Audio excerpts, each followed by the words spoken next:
On the 2nd of April, they executed the J51 search and seizure warrant, and upon arrival, they found 7 firearms that are licensed and belong to Sergeant Fani Nkosi. But what was of concern is that 4 of the firearms were in the safe, but according to the Firearms Control Act 60 of 2000, all firearms must be locked up in a safe, and the safe must be installed and mounted on a wall or on the floor. It mustn't be removable, easily removable. So that was the first charge of contravention of the Firearms Control Act, in which the safe where the 4 firearms were found was not mounted on a wall or on the floor.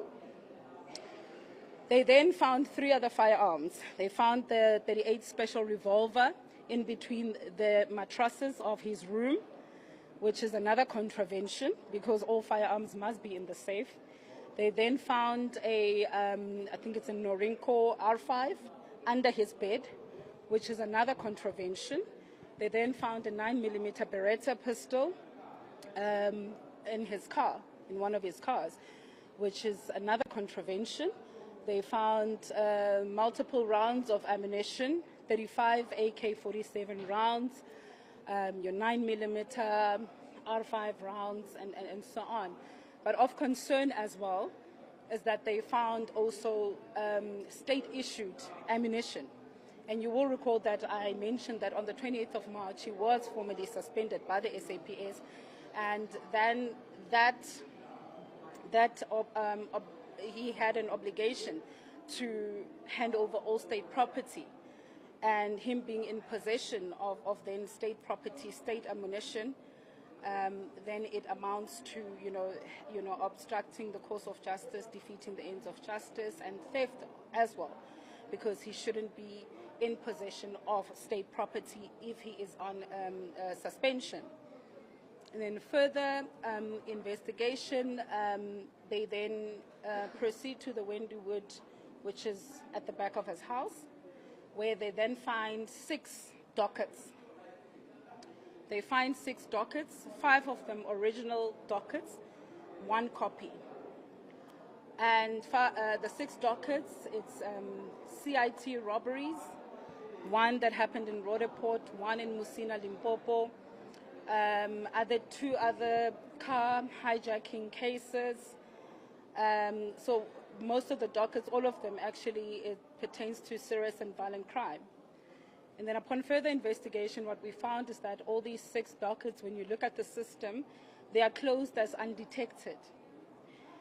So through investigation, when you close a docket as undetected, it means you cannot find any links, there's no new information, and the case is then closed as undetected, it is archived.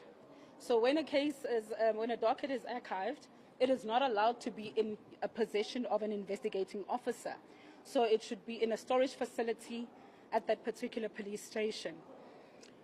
So our team now has been deployed to the various police stations where these dockets were registered, just to ascertain how he got a hold of these dockets, what are they doing, what are these dockets doing in his possession, and what role he played, and so on, because a number of them, like I said, it's cash in transit robbery dockets, 1 in Musina, Limpopo, another one in Roodepoort, and so on. We also found in his possession a large number of, substantial amounts of money, which he couldn't account for, but our team is continuing with investigations as to where does this money come from and why was it not in the bank. So our investigations are continuing, and like I said, we welcome the decision by the court to obviously apply for a formal bail application next week, because it gives us more time to strengthen our case to ensure that we oppose bail. Like I've indicated, we are on the ground already. Our investigators are on the ground at those various police stations to ascertain what exactly happened in those dockets, why they were closed as undetected. Did he have a hand in those cases being closed as undetected. So that's where we are in terms of our investigation, and with regards to other allegations of corruption. Subscriber.